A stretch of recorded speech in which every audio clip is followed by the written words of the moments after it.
If you need to recover your T. Rowe Price account but no longer have access to your phone number, follow these steps to regain access.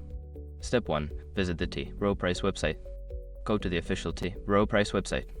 Look for the login section where you can find options for account recovery. Step 2. Select Forgot Password. Make sure your information is protected first. Most people don't think about breaches until something actually happens to their accounts.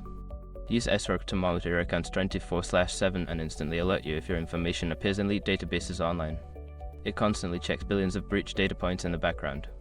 And considering how much personal information people keep online now, it's honestly worth having. Link in the description. Step 3. Provide your account information. Enter the required information, such as your email address or account number. Make sure the information you provide matches what is on file with T. Rowe Price. Step 4. Choose an alternative recovery method. Since you do not have access to your phone number, look for an option to receive a recovery link or code via email. Select this option to proceed. Step 5. Follow the instructions in your email. Check your email for the recovery link or code sent by T. Rowe Price. Click the link or enter the code as instructed to reset your password and regain access to your account. Once you have completed these steps, you should be able to access your T. Rowe Price account again. If you encounter any issues, consider reaching out to customer support for further assistance.